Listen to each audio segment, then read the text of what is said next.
अस्सलाम वालेकुम ख़वातीन व हज़रात। आज के एक और डेंटल प्रैक्टिस सेशन के अंदर हम आपको खुशामदीद कहते हैं। आज का जो डेंटल प्रैक्टिस सेशन है वो स्पेशली उन अफराद के लिए है जो कि लॉन्ग टर्म ऑफिस जॉब्स कर रहे हैं, फाइन मूवमेंट्स कर रहे हैं और उनको बैक एक्स, कार्पल सिंड्रोम, हाथों और जोड़ों का अकड़ाव होता है और उसके साथ साथ नेक का अकड़ाव होता है। और स्पेशली इसमें अगर मैं ये कहूँ तो गलत नहीं होगा कि इन तमाम लोगों में शायद टॉप 5 के अंदर डेंटिस्ट भी खुद भी आते हैं, क्योंकि हमारा भी ज़्यादातर जो काम है वो झुकाव के साथ होता है। हमने फ़ाइन मूवमेंट्स करनी होती हैं जिसकी वजह से मुख्तलिफ डेंटिस्ट को मुख्तलिफ अदवार के अंदर यानी कि मुख्तलिफ औकात के अंदर इन तमाम दर्दों का सामना करना पड़ता है। तो हमारे पास एक बहुत ही एक इम्पॉर्टेंट टॉपिक है जिसके अंदर हम बात करेंगे आज वर्क लाइक एर्गोनॉमिक्स के ऊपर, कि हमने वर्क एनवायरनमेंट के अंदर किस तरह से एर्गोनॉमिक्स को डिज़ाइन करना है, किस तरह से काम करना है और वो कौन कौन सी ऐसी एक्सरसाइजेज हैं जो हम कर सकते हैं। आज हमारे साथ बहुत ही खुसूसी मेहमान है हमारे साथ डॉक्टर आसिफ वट्टू, जो कि फ़िज़ियोथेरेपिस्ट हैं, असिस्टेंट प्रोफेसर हैं और अपनी खदमात सर अंजाम दे रहे हैं इस वक्त मंसूरा हॉस्पिटल के अंदर। हम उनको खुशामदीद कहते हैं और उनसे ही बात का सिलसिला शुरू करते हैं। डॉक्टर आसिफ, कौन कौन से ऐसे मसाइल हैं जो आपके पास अक्सर आजकल रिपोर्ट हो रहे हैं? बिकॉज़ हमारे यहाँ जो काम करने का स्टाइल है वो अब वर्कलोड जो है वो सारे का सारा ऑफिस बाउंड होता जा रहा है, जिसमें ज़्यादातर काम बैठकर लैपटॉप्स पे या जैसे डेंटिस्ट हमें ज़्यादा लॉन्ग आवर्स के लिए बैठना पड़ता है। तो इससे रिलेटेड में आपके पास कौन कौन से ऐसे इश्यूज आ रहे हैं जो कि आप देखते हैं रोज़ाना? डॉक्टर राहत, हमारे पास अगर डेंटिस्ट्री के रिलेटेड या जितने भी डेंटल प्रोफेशनल्स हैं इनके जो हमारे रिलेटेड जो लोग ज़्यादातर आते हैं वो लो बैक पेन के साथ आके अपर ट्रेपेजियस स्टिफनेस कंप्लेन करते हैं। उसके बाद सर्वाइकल्स डिजनरेटिव चेंजेस देखने को मतलब हमें मिली हैं।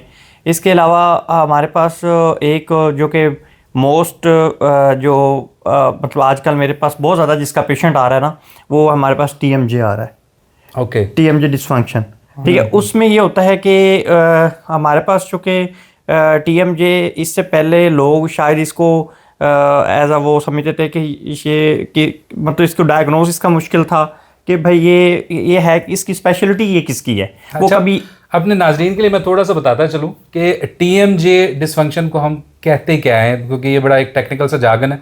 तो इसके ऊपर एलैबोरेट अगर हम करना चाहें तो डॉक्टर साहब थोड़ा सा अगर अपने अल्फाज में आप हमारे कॉमन नाजरीन को बताना चाहें कि TMJ होता क्या है। जी, होता ये है जी कि जो आपका जबड़ा है, जो मुंह खोलने के लिए बंद करने के लिए जो जबड़ा जो जॉइंट पे हिंज करता है उसको टेम्पोरोमैंडिबुलर जॉइंट यानी TMJ कहा जाता है। जो जबड़ा हमारा जो इस जगह पे इसकी यहाँ से खुलता और बंद करता है। इसकी वर्किंग एग्जैक्टली वैसे होती है जैसे आपके नी जॉइंट की होती है। ओके, अकॉर्डिंगली तो ये है कि ये ज़्यादातर आपका जो ख़राब होना, ये जो कंप्लेन होती है लोगों की, ज़्यादा जो मेजर जो है फैक्टर होता है, ये होता है स्ट्रेस।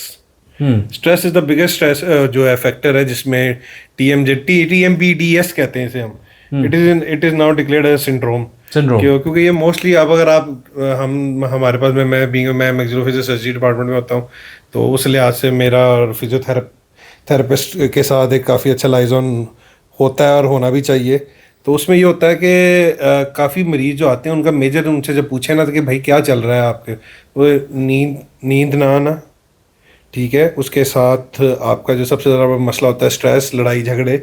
जब ये 4 फैक्टर इन्वॉल्व होते हैं, सबसे पहले आपका जो है ना टेम्पोरोमैंडिबुलर जॉइंट जो है ना वो डिसफंक्शन स्टार्ट होता है। डिसफंक्शन होता है। तो इसलिए ये है कि डॉक्टर साहब मुझे ये बताएं, बहुत ज़्यादा पेशेंट्स कंप्लेन करते हैं, ये एक्चुअली किस डिपार्टमेंट का ठीक करने का इसका काम है? ये सर्जरी वालों का काम है, फिजियोथेरेपी वालों का है, मैं बताता हूँ, ऑर्थो वालों के पास भी जाते हैं, प्रोस्थो वालों के पास भी जाते हैं।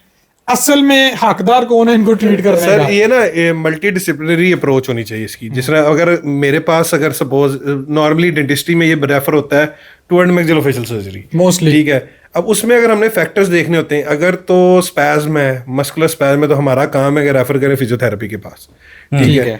अगर अक्लूजन रिलेटेड इश्यूज हैं, ठीक है, तो फिर हमें आपके पास भेजना है, ऑर्थोडोंटिस्ट के पास, ठीक है, ऑर्थोडोंटिक डिपार्टमेंट। अगर तो इसके बोनी इश्यूज हैं, बोन रिलेटेड हैं, डिस्क रिलेटेड है, then it's our job, maxillofacial surgery का काम है कि इसको आगे परस्यू करें।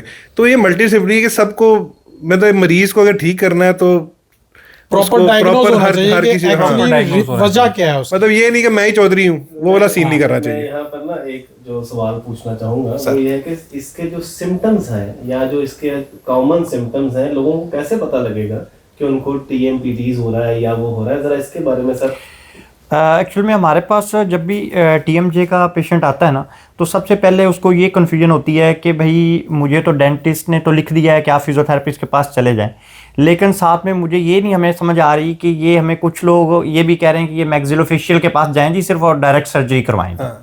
असल में लोगों को कन्फ्यूजन ये होती है कि ये उनको ये प्रॉपर उनका डायग्नोज ही नहीं होता आया कि ये मैक्सिलोफेशियल सर्जन इसको करेगा ट्रीट या कि इसको फिजियोथेरेपिस्ट के पास भेजना चाहिए, वो इसको ट्रीट करेगा। तो इसमें कॉमन जो सिम्टम्स होते हैं वो सबसे पहले जो हमारे पास पेशेंट कंप्लेन कर रहा होता है ना, आफ्टर असेसमेंट हम जब भी पेशेंट को डायग्नोज करते हैं, हम उसकी हिस्ट्री लेते हैं, तो उसमें ये होता है कि वो सबसे पहले बता रहा होता है कि भाई मेरे कान में दर्द जा रही है।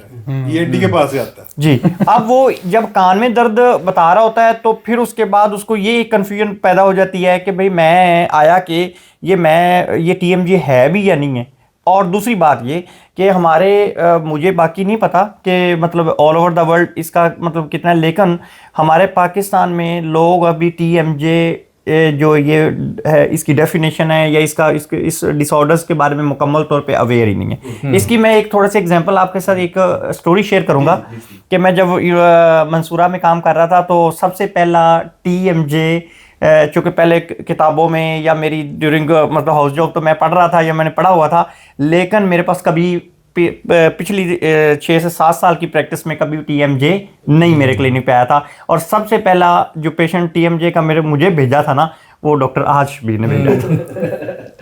क्योंकि मेरा मानना है कि जो TMJ का जो जितना डिसऑर्डर है, इट्स अ मल्टीडिसिप्लिनरी अप्रोच, और इसको अप्रोच भी इसी तरीके से ही किया जाना चाहिए कि अगर आपने डायग्नोसिस किया है तो आप चाहे उसमें बोनी डिफेक्ट्स हैं या नहीं है, चाहे ऑर्थो रिलेटेड इश्यूज़ हैं या नहीं है, चाहे स्पैज़म है या नहीं है, या सारा कुछ है या कुछ चीज़ें हैं, आपको फिजियोथेरेपी का आंसर बीच में रखना पड़ता है ताकि जो मसल स्पैज़म है वो भी सेटल डाउन हो, और दूसरे नंबर के ऊपर जो मसल मेमोरी जो ट्रॉमेटिक मसल मेमोरीज बनी हुई है वो भी डिस्टर्ब हो, और तीसरे नंबर पे रैपिडली जो पेशेंट है उसको बेहतरी की तरफ लाया जा सके।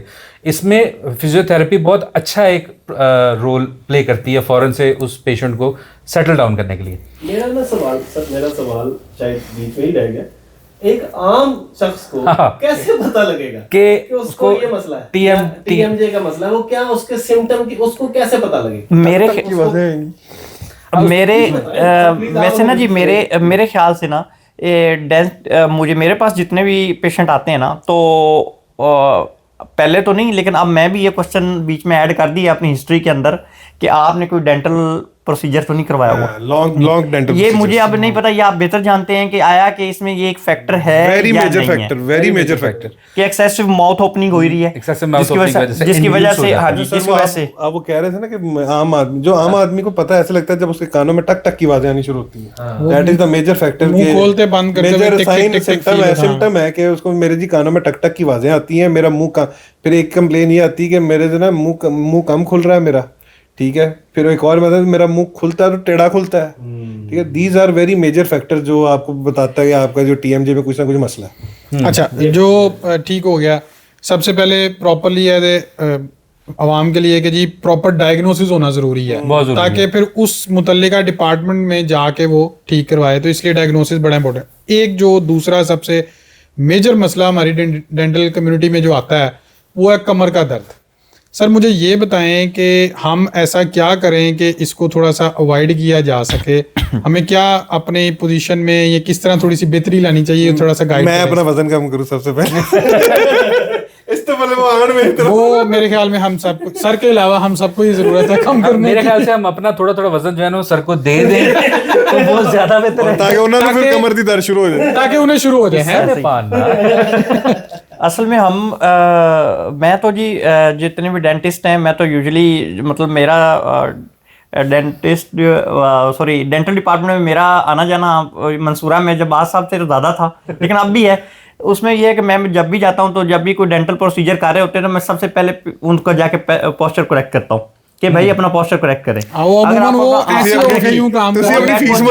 जिसमें आई थिंक सो कि मेरे ख्याल से इस डिपार्टमेंट में ग्रेजुएट्स को शायद ये बताया ही नहीं जाता कि भाई आपने अपना ये आपने इतना लॉन्ग टर्म काम करना है या आपने पूरी ज़िंदगी ये काम करना है, तो पूरी ज़िंदगी में आप अपना सबसे पहले पोस्चर तो ठीक करें। बिल्कुल ठीक है, आपने बैठ के काम करना है। जिसने 7 या 8 घंटे, अगर सपोज मेरा ख्याल है कि आपकी जो भी एक प्रोसीजर होता है उसके 1 घंटा तो मिनिमम लगता है ना, तो 1 घंटा जिस बंदे ने ऐसे बैठ के काम करना है, ठीक है। और दूसरी बात यह है कि आपने देखा है कि जो उनकी चेयर होती है वो फुली बैक सपोर्टेड ही नहीं होती, बहुत उसमें सारे गैप जगहों होता पे। है, बहुत सारी ठीक है? जगहों। दूसरी बात ये है कि वो सीधे नहीं बैठे होते, और गैप इसका मतलब ये हुआ कि आपके जो बैक वाले मसल्स हैं या आपके कोर मसल्स हैं ये तो सपोर्टेड ही नहीं है, ठीक है। इन्होंने एंटी ग्रेविटी इतनी देर ये काम कर रहे हैं कि 2 से 3 घंटे आप प्रोसीजर कर रहे हैं, आप बैठे हैं, तो डेफिनेटली उनमें स्पैज़म आने के चांसेस मेरे ख्याल से ना हर डॉक्टर डेंटिस्ट की ना अपने हिसाब से डिजाइन होनी चाहिए, मतलब हम कस्टमाइज होनी चाहिए, जो होती नहीं है, खास तौर पे अगर आप हॉस्पिटल में काम कर रहे हो, नहीं, अगर आप हम क्लिनिक में कर रहे हो एक तो और करो। चीज़ भी है कि हम ना ज़रूरी नहीं है कि हमारे पाकिस्तान में, मैंने देखा है कि बहुत सारे हमारे पास जितने भी ऑफिस के होते हैं, मतलब लाइक चेयर्स टेबल या कुछ चीज़ें होती हैं, जैसे ये कंप्यूटर जो है यूज़र, उनमें बहुत सारे टेबल्स और बहुत सारी चेयर्स जो होती हैं वो अकॉर्डिंग टू हमारे WHO के जो क्राइटेरिया उसके मुताबिक नहीं बनी होती। लिहाजा ये है कि मेरे पास बहुत सारे डेंटिस्ट ये मुझसे पूछते हैं कि हमें कौन सी चेयर लेनी चाहिए, तो मैं उन्हें कहता हूँ जी कि आप चेयर अगर ढूंढेंगे तो चेयर तो शायद वैसी नहीं मिलेगी, लिहाजा बेहतर ये है कि उसके अल्टरनेट जितना भी है ना आप उसकी प्रिकॉशंस ले लें, ठीक है। उसकी स्पोर्ट, उसकी बैक। अल्टरनेट से आप हमें मुझे एक वाकया याद आया, मैं अपने एक कोलीग के मिलने गया, डेंटल सर्जन है माशाल्लाह, बड़े ज़बरदस्त। तो मैं जब उनकी सर्जरी रूम में दाखिल हुआ, आप यकीन जाने कि वहाँ पे डेंटल चेयर जो हमारा यूनिट है उसके साथ जो जिस चेयर पे वो बैठते थे वो थी ही नहीं। उन्होंने वो जो डाइनिंग टेबल वाली चेयर होती है ना जिसकी फ्लैट लकड़ी, वो रखी, और मेरे लिए बड़ा वो, मैं कहा यार सर ये, कहते यार वो जो चेयर इसके साथ आई थी ना वो कमर के लिए बड़ा मसला कर रही थी, ये बड़ी मजे की है, ये सीधी कमर रखती है, मैं बड़े आराम से काम करता हूँ। मेरे लिए एक बड़ा वो ऑकवर्ड सी सिचुएशन होगी। रोटेट कैसे होते थे फिर वो उन्होंने एक फिक्स किया हुआ हाँ, ये वैसे मैंने उनसे पूछा नहीं उसका। यार थोड़ा अश्लील क्या हो गया जरा। ऐसे ही करते हो क्या, और क्या? आपका नाम अश्लील तिवारी रख देना। नहीं, वो मेरे ख्याल में उन्होंने, क्योंकि वो बैठ के ज्यादा प्रोसीजर्स करते थे तो उन्होंने फिक्स ही रखी हुई थी कि जनाब जब एक पोजीशन पे वो काम कर रहे हैं बस। मैं जी एक अभी रिसेंट एक स्टोरी आपसे शेयर ये भी करता हूँ कि मैं एक ENT में मतलब मेरे एक दोस्त है, तो वहाँ उनके पास यूजुअली मेरा आना जाना है, तो वो वहाँ पे एक प्रोफेसर साहब भी काम करते हैं, तो वो प्रोफेसर जब भी मैं जाता तो वो ना जी पेशेंट को जब कान या चीज़ चेक कर रहे होते थे तो वो ऐसे झुक के काम कर रहे होते थे, और बिल्कुल चेयर के अगले वाले जो एज है उसके ऊपर बैठे होते थे। तो मैं उन्हें कहना कि ये आप बूढ़े भी हैं और आपने फिर दोबारा मेरे पास आ जाना है, ठीक है, आपने 10 दिन के लिए मेरे पास आ जाना है। तो वो कहते जी मुझे आप बताएं मैं कैसे सही बैठूं, ये मेरा पोस्चर ठीक कैसे होगा। तो मैं उनका पोस्चर ठीक करवा के आ जाता हूँ। तो वो अब मैं जब भी उनके जाता हूँ क्लिनिक पे, तो वो जब मुझे देखते हैं ना तो ऑटोमेटिक फौरन से ठीक हो जाते हैं। डॉक्टर आसिफ, मेरा आपसे एक आप सवाल आते है जाते रहा करें उनके ऑफिस में। मेरा बड़ा जरूरी सवाल है आसिफ साहब से। डॉक्टर आसिफ, आपकी प्राइवेट प्रैक्टिस कैसी चल रही है?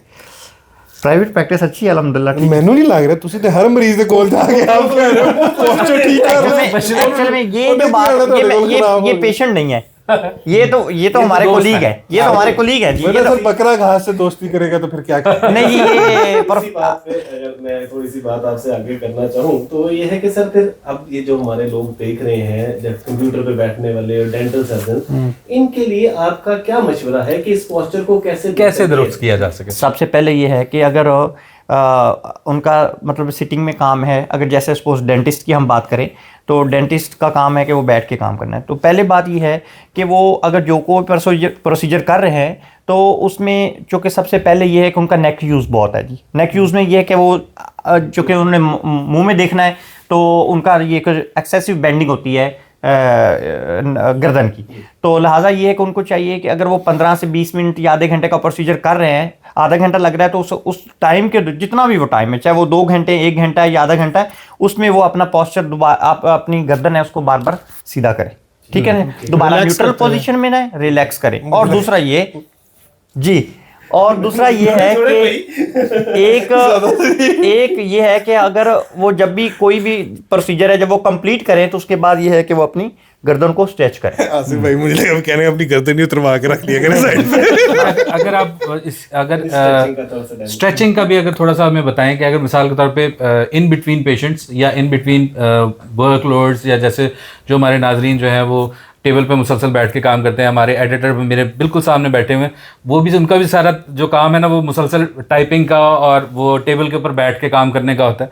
तो इन लोगों के लिए जो ऐसा काम कर रहे हैं, क्या उनके लिए कुछ स्ट्रेचिंग एक्सरसाइज हैं जो कि वो घर पे या एट जॉब कर सके? कुर्सी पे बैठे बैठे जी बिल्कुल, वो हमारे पास हमारी फिजियोथेरेपी में हमारे पास सेल्फ एक्सरसाइजेज होती हैं, सेल्फ जिसे हम सेल्फ स्ट्रेचिंग कहते हैं जी, कि वो सेल्फ स्ट्रेचिंग करते हैं। तो वो अपने टेबल पे अपना काम ख़त्म करें, उसके बाद अपनी सेल्फ स्ट्रेचिंग करें, ताकि ये कि दोबारा से मसल्स हैं वो रिलैक्स हो जाएं और उनकी जो स्पाइन है वो न्यूट्रल पोजीशन में रहे और ज़्यादा स्ट्रेस और जितना भी स्ट्रेन जो आ रहा है गर्दन के ऊपर उसे हम रिड्यूस हो जाए। उसमें यह है कि अगर सेल्फ स्ट्रेचिंग हम पेशेंट को खुद गाइड करते हैं कि पेशेंट आपको खुद ही, ठीक है, उसकी डेमो भी देंगे। हाँ, उसका अगर मेरे पे अगर मिसाल के तौर पे आप कहना कि हाँ, लेकिन ये कि सेल्फ स्ट्रेचिंग अगर करेंगे तो हम अपने आप पे करेंगे। ये मैं क्लिनिक में बुला के बता दूं यही में पूछ रहे सर, बुला लेते हैं हम दोनों बुला लो। इस सेशन के बाद सर पैसे दे दीजिएगा, कोई बात जरूर। लेकिन मुझे सेशन का थोड़ा सा बताइए। अब उसमें ये है कि अगर डेंटिस्ट है और वो काम मतलब गर्दन झुका के कर रहा है, तो जैसे सेशन खत्म होता है तो वो अपनी सेल्फ स्ट्रेच मैक्सिमम जितना स्ट्रेच। हाँ, नहीं जी, आप ये कह रहे हैं कि गर्दन उतारने वाला काम वो देख लीजिए, अगर ज्यादा जोर लगा दें गर्दन उतरनी नहीं। दूसरी याद है कि दूसरी साइड पे ऐसी तरह कि आप अपने शोल्डर को डाउनवर्ड मूव करेंगे और गर्दन को आप स्ट्रेच करेंगे, ताकि उन्हें पता जाए कि ये हमारे पास ट्रेपीजियस मसल हैं, जो गर्दन के साइड के मसल हैं, ये स्ट्रेच ओके, वो नहीं कर रहे। अच्छा, दूसरा जो लोअर बैक की स्ट्रेचिंग के लिए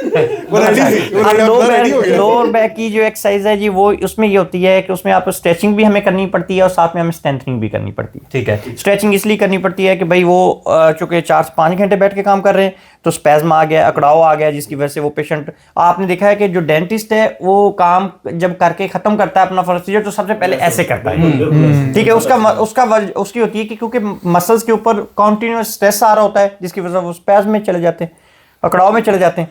तो लिहाजा उसको ये चाहिए कि वो अपना, इसमें भी हम कुछ एक्सरसाइजेज हैं जो कि हम उन्हें गाइड करते हैं कि ये वो रेगुलर करें, ठीक है, रूटीन में कुब्बे होने से बचें। हल्की मोटी, उसके लिए हमें फिर डेमो देनी पड़ेगी जी पेशेंट को। हमें फिर एक सेशन रखना पड़ेगा जिसके अंदर सिर्फ हम वर्क रिलेटेड, उसमें हम लोग हाँ जी नेक रिलेटेड और कमर के रिलेटेड जितनी भी एक्सरसाइज हैं वो, ताकि ये हमें ये मतलब जो कि वर्क इंड्यूस्ड है या प्रोफेशन इंड्यूस्ड है, तो के लिए हम अलग से हमें कमेंट में ज़रूर बताइए कि अगर आप चाहते हैं कि हम इस तरह का एक सेशन रखें जिसमें हम डॉक्टर आसिफ को अगेन एक दफ़ा दोबारा तकलीफ दें और वो आके हमें ये बताएं कि किस तरह से बैक रिलेटेड इश्यूज़ और गर्दन का अकड़ाव और जिस्म का अकड़ाव को कैसे आप अगर टेबल वर्क पे काम कर रहे हैं या जैसे लैपटॉप पे काम कर रहे हैं और आपको ये मसाइल हैं, तो उसके लिए कौन कौन सी एक्सरसाइजेज हैं जो आप करना चाहते हैं। तो अगर आप चाहते हैं कि हम इनको दोबारा बुलाएं तो ज़रूर कमेंट में एक दफ़ा बताइए, हम फिर उसी हिसाब से इनको एक और सेशन के अंदर बुलाएंगे ताकि हम डिटेल में वो तमाम एक्सरसाइजेज जो हम अपने घर पे कर सकते हैं उसके बारे में बात कर सकें। आज का डेंटल बैठक सेशन यहाँ पर हम इख्तिताम पज़ीर करते हैं। बहुत बहुत शुक्रिया आप सबका हमें बर्दाश्त करने का थोड़ी देर के लिए, और हमें ज़रूर कमेंट के ज़रिए बताइए कि आपको अब तक के सेशंस कैसे लग रहे हैं और इसमें क्या बेहतरी लाना चाहते हैं। अपना बहुत सारा ख्याल रखिए, अपने मुल्क का, बहुत सारे रिश्तेदारों का और अपने दोस्तों का बहुत ज़्यादा ख्याल रखिए, हमें दुआओं में याद रखिए और इंशाल्लाह अगले बैठक सेशन तक के लिए खुदा हाफिज़। अस्सलाम वालेकुम रहमतुल्लाह।